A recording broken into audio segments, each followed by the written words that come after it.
अस्सलाम वालेकुम। मैं हूँ आपका होस्ट नवीद इकबाल और आप देख रहे हैं मेरा यूट्यूब चैनल। नाज़रीन, हमारे मुल्क में मुख्तलिफ़ मसाइल मुख्तलिफ़ औक़ात में जन्म लेते रहते हैं। इनमें से बहुत सारे मसाइल अवामी और बहुत सारे मसाइल हमारे मुल्क की मफादात से भी जुड़े हुए होते हैं। अवामी मसाइल पर गुफ्तगू करना, उस पर अपनी राय देना या अवामी मसाइल के ऊपर तनकीद करना बेशक हमारा सबका राइट है और आपका मेरा सबका राइट है। लेकिन नेशनल इंटरेस्ट से जुड़े मामलात, कौमी सलामती से जुड़े मामलात पर तनकीद करना कुछ नामुनासिब सी और गैर मुनासिब सी बात है। और ये हर मुल्क में और जितने भी हमारे यहाँ तरक्की याफ्ता ममालिक हैं उनके अंदर भी और तरक्की पजीर ममालिक के अंदर भी ये कवानीन मौजूद हैं कि आप मुल्क की सलामती से रिलेटेड कुछ मामलात को पब्लिकली या सोशल मीडिया पर या मीडिया के ऊपर आप उनको डिस्कस नहीं कर सकते। आज हमारी गुफ्तगू का जो मौजू है वो इसी से रिलेटेड कुछ मौजूआत हैं। लेकिन हम सबसे पहले चलेंगे मरीम नवाज़ के आजकल के बयानात। कश्मीर में आपको जैसे पता है कि अभी इलेक्शन होने वाले हैं और 25 तारीख को पोलिंग डे है और इलेक्शन की मुहिम अपने पूरे ज़ोर व शोर पर है। इस कश्मीर इलेक्शन के अंदर सबसे ज़्यादा कंफ्यूज पीपल्स पार्टी है, क्योंकि पीपल्स पार्टी को अंदरूनी खाना ये मालूमात तो हैं कि उनका इस दफ़ा कश्मीर में कोई सूरत हाल नहीं बनेगी और शायद वो कश्मीर में पीपल्स पार्टी चौथे या पाँचवें नंबर पर शायद है। फिर भी पीपल्स पार्टी के अपने इल्ज़ामात हैं, वो ठीक है। असल कंपटीशन 3 जमातों के अंदर है। सबसे पहले पाकिस्तान तहरीक इंसाफ, दूसरे नंबर पर पाकिस्तान मुस्लिम लीग नून और तीसरे नंबर पर तहरीक लब्बैक पाकिस्तान की जमात है। इन 3 जमातों के दरमियान में कश्मीर इलेक्शन के दौरान कांटे के मुकाबले की उम्मीद की जा रही है। अब आ जाते हैं मरीम नवाज़ के बयानात के ऊपर। मरीम नवाज़ साहिबा अपनी पार्टी की नायब सदर हैं और उनके जो सदर हैं मियाँ शहबाज शरीफ साहब, वो आजकल मंजर से गायब हैं। कश्मीर इलेक्शन टोटली तौर पर एक मरीम सफदर साहिबा के जो है वो सुपुर्द कर दिया गया है, क्योंकि मरीम सफदर साहब से नवाज़ शरीफ साहब को ये तवक्को है कि वो ज़रा खुल चुल के और बड़े तरीके से और प्रोपेगेंडा कर सकती हैं और झूठ बोल सकती हैं और पब्लिक में लोगों को बेवकूफ़ बना सकती हैं। तो इसलिए उन्होंने ये टास्क शायद मरीम सफदर साहबा को अता किया। मरीम नवाज़ साहिबा पिछले अपने कुछ जलसों के अंदर भी ये बात फरमा चुकी हैं कि एक कठपुतली वज़ीर-ए-आज़म लाया जा रहा है और उस कठपुतली वज़ीर-ए-आज़म का काम ये होगा कि आज़ाद कश्मीर की कानूनी आइनी हैसियत और एक ख़ुद मुख्तियार हैसियत ख़त्म करके उसको पाकिस्तान के एक सूबे के तौर पर ज़म कर दिया जाएगा। तो ये सूबे की बातें तो जनाब आपकी गवर्नमेंट में भी चलती थी और ये प्लानिंग आपके दौरे हुकूमत में भी होती रह गई कि कश्मीर को क्यों ना सूबा डिक्लेयर करके, पाकिस्तान का एक सूबा डिक्लेयर करके उसकी एक ख़ुद मुख्तार हैसियत भी बाहर रहेगी और उसका एक सूबा भी बाहर रहेगा, वो एक अलग रियासत नहीं होगी। तो ये तो बातें आपके दौरे हुकूमत में भी चलती रह गई, लेकिन ऐसा कुछ काम नहीं होने जा रहा। लेकिन फिर भी आप लोगों को बेवकूफ़ बनाने के लिए अपना पूरा जी जान से आप लगी हुई हैं। मरीम साहिबा लगी रहे, लेकिन इसके अंदर आपको एक और डर भी है कि इलेक्शन हार गए तो आवाम को क्या मुँह दिखाएँगे। तो उसके लिए मरीम सफदर साहिबा ने सबसे ज़्यादा ये कैंपेन भी शुरू कर रखी है कि धांधली के तमाम ज़राए जो हैं वो पूरे हो चुके हैं, लोग आ चुके हैं और वो धांधली करने वाले हैं और सिलेक्टेड को जो है वो जिताने वाले हैं और एक सिलेक्टेड वज़ीर-ए-आज़म लाया जा रहा है। तो इस तरह के इल्ज़ामात मरीम सफदर साहिबा आजकल लगा रही हैं। अगर आपको तमाम सबूत और गवाह मौजूद हैं तो वो सबूत और गवाह मीडिया पे रखें, इलेक्शन कमीशन में रखें और इलेक्शन का बाइकआउट करें। ये क्या है कि आप इलेक्शन का बाइकआउट भी नहीं कर रही, दूसरी तरफ जो है वो अपनी इलेक्शन मुहिम भी ज़ोर शोर से चला रही हैं और साथ साथ एक जो है वो ड्रामा भी क्रिएट कर रही हैं कि अगर कल को मैं इलेक्शन हार भी गई तो मैं तो कहूँगी कि जी देखा जी, हम तो इलेक्शन कैंपेन के दौरान भी कहते थे कि धांधली होने वाली है, हमारी बात पे किसी ने कान तक नहीं धरे। चले अब आ जाते हैं सतूर साहब की तरफ। असद तूर साहब, जैसे कि आपको पता है कि वो एक उन्होंने ड्रामा रचाया कि जी मुझे आईएसआई के लोगों ने मारा, इस्टेब्लिशमेंट के लोगों ने मारा, क्योंकि मैं फ़ौज के बारे में जो है वो बात करता था और फ़ौज के बारे में मैं मुख्तलिफ़ मौज़ूआत के ऊपर अपने वीलॉग्स करता था, तो इसलिए मुझे जो है वो आईएसआई से मार पड़ी। मेरे पास ऐसे बहुत सारे सबूत हैं जिससे मैं ये साबित कर सकता हूँ कि असद तूर का वो सिर्फ़ और सिर्फ एक ड्रामा था, उसमें इस्टेब्लिशमेंट या फ़ौज का या आईएसआई का कहीं भी कोई ताल्लुक़ नहीं था। फिर भी असद तूर साहब ने एक मुहिम चलाई और उस असद तूर साहब की मुहिम इतनी कामयाब हुई को जिनको कोई जानता नहीं था उनको सब लोग जानने लग गए, एकदम से उनको पूरा पाकिस्तान जानने लग गया, उनकी फ़ैन फॉलोइंग बढ़ गई। हमारे गद्दारों ने तो उनको बड़े मज़े से और सब्सक्राइब किया और उनके चैनल को सब्सक्राइब करते रह गए, जो कि उन्हीं की सोच रखते थे, असद तूर साहब की या इस्टेब्लिशमेंट मुखालिफ सोच रखते थे, फ़ौज मुखालिफ जो बयानियाँ रखते थे। तो हमने भी पहली दफ़ा देखा कि एक शख्स को मार पड़ी, उसको यहाँ पे पट्टी लगी, कुछ दिन बाद, एक दिन बाद उसको सारे प्लास्टर लग गए और उससे एक दिन बाद जब पीडीएम की तमाम क़यादत इज़हार अफसोस करने के लिए असद तूर साहब के पास गई तो उनको कोई चोट नहीं लगी हुई थी। चलें, ये भी हमने पहली दफ़ा देखा कि तमाम अपोजिशन जमातें जो हैं वो एक सहाफ़ी के घर उसे इज़हार हमदर्दी के लिए गई, लेकिन सिंध में जिस शख्स ने बिलावल भुट्टो के ऊपर तनकीद की वो मारा गया, वो कत्ल हो गया, वो चीखता रह गया कि मेरी जान को ख़तरा है, मुझे थ्रेट्स आ रहे हैं, मुझे जान से मारने की धमकियाँ दी जा रही हैं। उसके ख़िलाफ़ तो आज तक कोई कार्रवाई नहीं हुई। सिंध में आपकी बिलावल भुट्टो साहब हुकूमत है, उस पर तो पीडीएम कभी कुछ नहीं बोली। उनके लवाकिन के घर तो पीडीएम का एक रहनुमा क्या, एक एमपीए क्या, एक काउंसलर तक नहीं गया। तो इसका मतलब आप सिर्फ उसी को पसंद करते हैं जो कि आपकी तरह फ़ौज को गालियाँ दे, फ़ौज को बुरा भला कहे। असद तूर साहब का मामला ये है कि उन्होंने अपने वीलॉग के अंदर मुख्तलिफ़ बातें की, अमेरिका के हवाले से बात की, अमेरिकी अड्डे देने के हवाले से बात की, सिलसिला अली खेल के हवाले से बात की। सिलसिला अली खेल के हवाले से मेरे पास भी कुछ बातें हैं, मैं आपसे एंड में शेयर करूँगा, साथ असद तूर की बात को भी इसके साथ जो है वो जोड़ूँगा।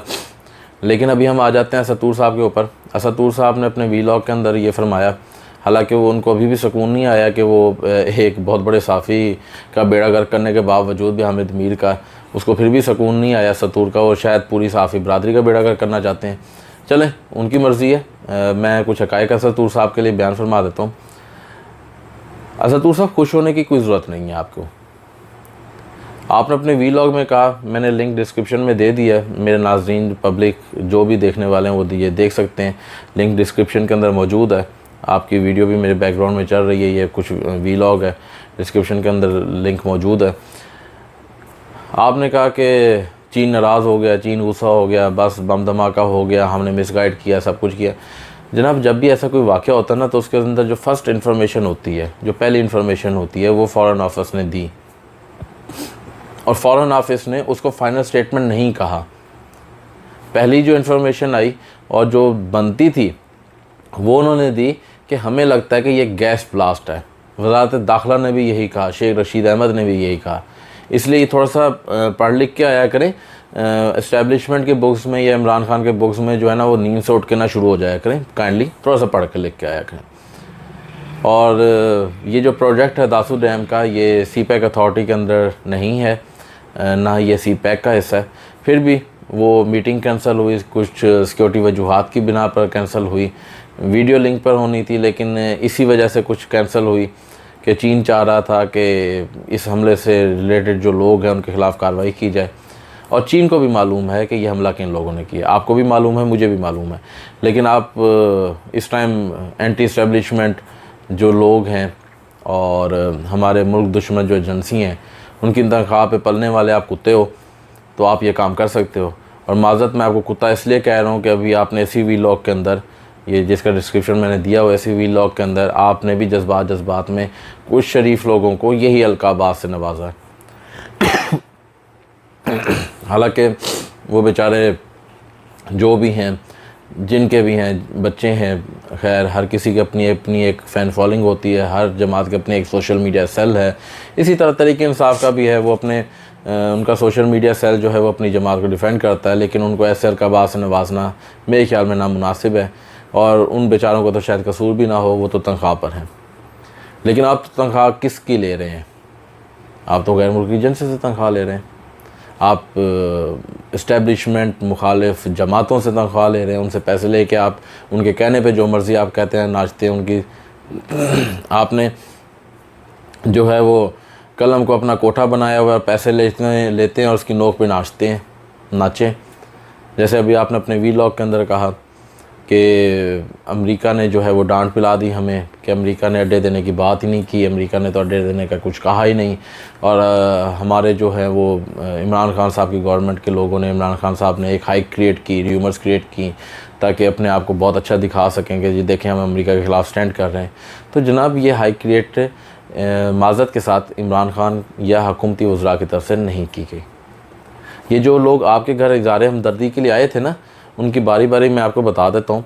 सबसे पहले मरीम नवाज़ साहिबा ने, उसके बाद बिलावल भुट्टो ज़रदारी साहब ने, एहसन इकबाल साहब का एक ट्वीट था कि जी हमें अमेरिकी सेनेटर से पता चला है कि जी पाकिस्तान अड्डे देने जा रहा है। और इवन वो जो आपके पास एक 2 नंबर मौलवी साहब आए बैठे थे, मौलाना फजल रहमान साहब, उन मौलाना फजल रहमान साहब ने भी एक जलसे के अंदर यहाँ तक और प्रेस कॉन्फ्रेंस के अंदर यहाँ तक फरमा दिया कि अड्डे दे दिए गए हैं, अमेरिकी फ़ौज लैंड कर चुकी हैं, वो अपना काम शुरू कर चुकी हैं। उन 2 जगहों का भी मुझे पता है, वो 2 जगह कौन सी हैं जहाँ पे अमेरिकी फ़ौज ने अड्डे बनाने शुरू कर दिए हैं। तो आप पहले जाकर उनसे पूछ लें कि जी आपको ये खबरें कौन दे रहा था, ये र्यूमर्स कौन क्रिएट कर रहा था। उसके बाद फिर आप आएँ हुकूमती वज़रा के गर्दन गिरेबानों में हाथ डालें, उनसे पूछें कि जी आपने ये र्यूमर्स क्रिएट करके कौन सी ऐसा जो है वो तीर मार लिया। बहरहाल अगर अड्डे देने की बात नहीं भी थी तो आलमी मीडिया में ये बात कौन सर्कुलेट करता रह गया। तो अमेरिका से जो इंटरव्यू लेने आए साहब, उनको ये बात किसने की? बात कहीं थी तो होती है भाई, कहीं चल रही थी बात तो होती रह गई। FATF की ग्रे लिस्ट में हम इस वजह से नहीं है कि हमने उनके मुतालबात पूरे नहीं किए। नून लीग बड़ी आसानी से कह देती है जिनका आप एक प्रोग्राम आप करने को तैयार नहीं है, जिनके खिलाफ आप PDM की किसी अपोजिशन क़यादत के खिलाफ एक प्रोग्राम करने को तैयार नहीं कि आप लोग ये झूठ बोलते रह गए हो, और ये झूठ अभी भी आप आवाम से बोल रहे हो। FATF के टोटल 40 मुतालबात थे, जिनमें से कुछ ये कंप्लीट कर गए थे, बाकी 27 मुतालबात इस गवर्नमेंट को मिले जो कि इसने पूरे करने थे। उन 27 में से 26 कंप्लीट हैं और 27वां मुतालबा कंप्लीट पूरा नहीं हो सकता क्योंकि उसके ऊपर ख़ुद आलमी बरादरी विलिंग नहीं है कि वो मुतालबा पूरा हो। उसके लिए आलमी बरादरी की पाकिस्तान को सपोर्ट चाहिए, लेकिन आलमी बरादरी वो सपोर्ट करने के लिए हमारे साथ वो सपोर्ट करने के लिए तैयार नहीं है। पाकिस्तानी हुकूमत की तरफ से लिखे गए तमाम खतूत आपके मैं मुंह पे मार सकता हूँ। अड्डे देने की बात हुई, अड्डे दिए, अड्डे देने की बात हुई तो अड्डे ना देने की भी बात हुई, और ये सब चीज़ें पहले PDM की तरफ से आई थी। तो जब आपके घर आए बैठे थे, आप उनका गिरेबान पकड़ते उनसे पूछते कि जी हाँ जी पाकिस्तान ने किस जगह अड्डे दे दिए हैं। आज आप कह रहे हैं कि कोई बात ही नहीं हुई, हुकूमत झूठ बोलती रह गई। चलें आगे आ जाते हैं सिलसिला अली खेल के उसके ऊपर। अफ़गानियों ने क्या किया सारी ज़िंदगी हमारे साथ? आए यहाँ पर रहने के लिए, बसने के लिए, और हमसे मदद मांगी कि हमें रहने दिया जाए। और वो अफ़गानी इतने गद्दार निकले कि उन्होंने हमारे मुल्क में जो अफ़ीम है, जो पोस्त है, जो चर्स है, मनशियात है तमाम किस्म की, वो हमारे मुल्क में ज़्यादातर 80% फैलाने के ज़िम्मेदार यही अफ़गान। हमारे मुल्क में गैर कानूनी असला मुल्ज़मान तक, मुजरमों को बेचने में किसका किरदार? इन्हीं अफ़गानियों का किरदार। हमारे मुल्क में स्मगलिंग को फ़रोग़ देने में, स्मगलिंग में हिस्सा डालने में सबसे बड़ा अहम किरदार इन्हीं अफ़गानियों का। फिर हमने इनको पनाह दी, इनको रहने के लिए जगह दी, इन्होंने पाकिस्तान के तुलो अर्ज़ में अपने कारोबार फैलाए। इवन के हाफिज़ अब्दुल्ला साहब भी जो है वो खुद अफ़गानी हैं और पाकिस्तान नेशनल हैं अब, लेकिन पाकिस्तान के ख़िलाफ़ बकवास और भौंकने से वो बाज़ नहीं आते शायद। चलें, चलता रहता है, सियासी रहनुमा हैं, उनकी आदत है, लेकिन मैं ज़्यादातर कसूरवार आवाम को ठहराता हूँ कि उनको थोड़ा सा सोच समझ से काम लेना चाहिए। तो बेसिकली इन अफ़गानियों ने कभी पाकिस्तान के साथ वफ़ा नहीं की।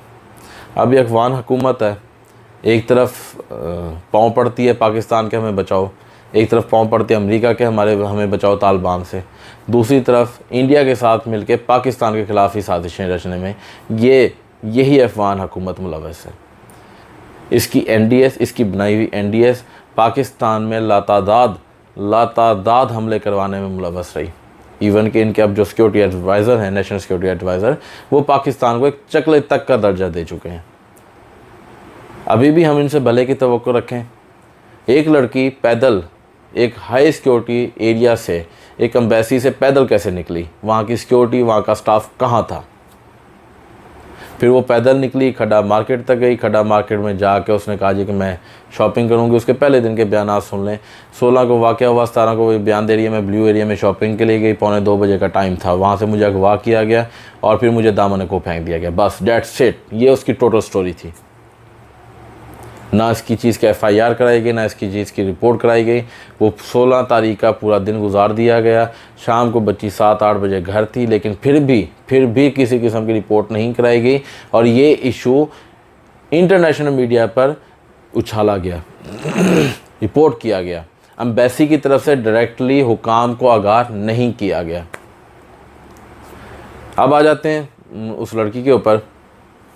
उस लड़की ने पहला बयान ये था, दूसरा बयान ये था कि मैं घर से ऐसे पैदल निकली और मैं खड्डा मार्केट तक गई। खड्डा मार्केट से मैंने टैक्सी ली। वहाँ पे एक शख्स आया, मेरे साथ ज़बरदस्ती मेरे साथ घुस के बैठ गया, मेरा मोबाइल छीन लिया, मुझ पर तशद्दुद करने लग गया। उसके बाद वो मुझे ले गए कहाँ पे मुझे याद नहीं, और वहाँ से मुझे फिर उन्होंने दामन को एक कचरे के ढेर पे फेंका।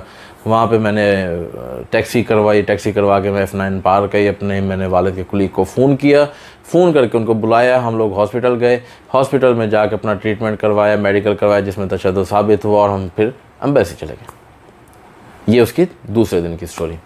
अब जब हुकाम ने उससे इन्वेस्टिगेशन किया, आज पूरा दिन इन्वेस्टिगेशन चलती रहेगी, कैमरास की फुटेजेस देखी गई। तो जब कैमरास की फुटेजेस देख ली गई तो उस लड़की से सवाल किया गया कि आपका फ़ोन कहाँ है? तो उस लड़की ने कहा जी मेरा फ़ोन जो है वो मुझसे छीन लिया गया था। तो जब उसको फुटेजेस दिखाई गई कि जी आपके साथ पहली चीज़ ये है कि आपके साथ कोई शख्स मौजूद नहीं सिवाय टैक्सी ड्राइवर के। आपने 4 टैक्सियाँ बदली, पिंडी तक गई, पिंडी से आप दामन को हो गई, आपने 4 टैक्सियाँ बदली। उन चारों टैक्सियों में आपके साथ कोई भी मौजूद नहीं था। उसके बाद आप फ़ोन की गुमशुदगी की बात कर रही हैं, फ़ोन छीने जाने की बात कर रही हैं। आपका फ़ोन आप कई दफ़ा उस पर बात करती पाएगी, हमारे पास सेफ सिटी कैमरास की रिकॉर्डिंग है। तो जब ये बात की गई, उनसे फ़ोन डिमांड किया गया, तो उन बीबी साहिबा ने, एम्बेसी ने उनको फ़ोन पाकिस्तानी हुकाम के हवाले किया, लेकिन उसका iCloud तक भी डिलीट करके दे दिया और पूरा फ़ोन रिस्टोर करके हमारे मुंह पे मारा गया कि ये ले लो। अब फोरेंसिक जांच जारी है। अभी तक का सिनेरियो ये है कि ये रचा रचाया एक ड्रामा है और इस ड्रामे के पीछे किरदार कौन है वो भी आगे खुल के आ जाएंगे सामने। लेकिन अभी तक हर मैच्योर और सेंसिबल पाकिस्तानी को पता है कि अफ़गान हुकूमत की तरफ से, अफ़गान एम्बेसडर की तरफ से, उसकी वो नाम नियाद बेगैरत बेटी की तरफ से ये सारा ड्रामा रचा गया। और ये ड्रामा क्यों रचा गया, किस लिए रचा गया, आने वाले दिनों में इसके हक़ाइक़ भी जल्द आवाम के सामने आ जाएंगे। अब मैं सबसे आखिर में, जैसे मैंने शुरू में अपना ज़िक्र किया था कि कौमी सलामती के मामलात होते हैं, कौमी सलामती नेशनल इंटरेस्ट के मामलात हैं, उनके ऊपर तो वैसे भी बोलना नामुनासिब है। लेकिन फिर झूठ बोलना और ऐसा झूठ जो कि शायद आज आपके जो शोहदा हैं उनको तकलीफ़ देगा, जिन लोगों ने आपके मुल्क के लिए जाने कुर्बान की उन लोगों को तकलीफ़ देगा। ये साहब हैं, इन्होंने ये सोशल मीडिया के ऊपर ये पोस्ट की हुई है। ऐसे चंद एक और लोग भी हैं जो कि सोशल मीडिया पर पोस्ट कर रहे हैं। एक कोई छोटा सा ऑडियो क्लिप है एहसानुल्लाह एहसान का, साबिक तर्जुमान TTP का, उस क्लिप को ये शेयर कर रहे हैं और इल्ज़ाम लगा रहे हैं फ़ौज पर कि फ़ौज ने जो है वो APS का साहनिया खुद करवाया। इन लोगों को ज़रा शर्म नहीं आती। 150 बच्चों में से शायद ही वहाँ पर कोई और फ़ौजी के बच्चे थे। 180 बच्चे फ़ौजियों के, अफवाज के, जिनमें जनरल्स भी थे, ब्रिगेडियर्स भी थे, कर्नल रैंक के भी थे, मेजर्स भी थे, उनके बच्चे 180 बनते हैं। तो टोटल ये जो बच्चे थे ये 300 के करीब बच्चे थे जिनकी शहादतें हुई वहाँ पर, जिनमें से पब्लिक को सिर्फ सिविलियंस का बता दिया गया ताकि ज़्यादा दुख, ज़्यादा तकलीफ़ और फ़ौज के अंदर ज़्यादा मायूसी ना हो। लेकिन जिन फ़ौजी अफसरान के बच्चे मारे गए, जिन फ़ौजी एहलकारों के बच्चे वहाँ शहीद हुए, उनके बारे में आप पब्लिक को नहीं बताया गया कि कहीं पब्लिक का और फ़ौज का मोराल डाउन ना हो। तो ये कैसे हो सकता है कि वहाँ किसी जनरल का, किसी ब्रिगेडियर का बेटा फौत हो रहा है और उसको पता ना हो, और वो खुद इस साजिश में शामिल हो कि अपने बच्चे खुद मरवा रहा हो। इससे ज़्यादा घटिया, इससे ज़्यादा बेगैरत, इससे ज़्यादा वाहियात, इससे ज़्यादा कमीनगी हो ही नहीं सकती। तो मेरा सवाल सिर्फ ऐसे लोगों से है कि आप फ़ौज पर इल्ज़ाम लगाने से पहले, ऐसा इल्ज़ाम लगाने से पहले, काश आप अपनी माँ से जाके पूछ लेते कि आपको हराम जना था कि हलाल जना था। आप हराम क्यों कि हलाल क्यों? ये ऐसे जो लोग भी ऐसी पोस्टें शेयर कर रहे हैं, वो कम से कम अपनी माँ से जाके पूछें, अपने बाप से जाकर अपना बाप का पता पूछेंगे उनका बाप कौन था, वो हराम के हैं कि हलाल के हैं। और मेरे ख्याल में ऐसे लोग हराम के हो सकते हैं, हलाल के कभी ऐसे हरकत नहीं कर सकते। इनकी पैदाइश हराम, इनका रिस्क हराम, इनके आगे औलाद हराम। नाज़रीन, गुफ्तगू का सिलसिला यहीं ख़त्म करते हैं। मैं अपने अगले वीलॉग के साथ फिर आपके पास हाज़िर होऊंगा इंशाल्लाह ताला। आई होप कि आप मुझे लाइक करेंगे और मुझे बैकअप करेंगे कि मैं आपको अच्छी रिपोर्टिंग कर सकूं, अच्छी ख़बरें आप तक पहुंचा सकूं। और कहीं पर अगर मेरी कोई बात गलत बुरी लगे या किसी खबर पर कोई एतराज़ हो तो वो भी काइंडली मेरे साथ अपना एतराज़ शेयर करें। अपने अजीज़ों, दोस्तों, रिश्तेदारों का ख्याल रखें। ईद का मौका है, आप सबको ईद मुबारक। और पाकिस्तान ज़िंदाबाद, पाक फ़ौज ज़िंदाबाद। अल्लाह हाफ़िज़।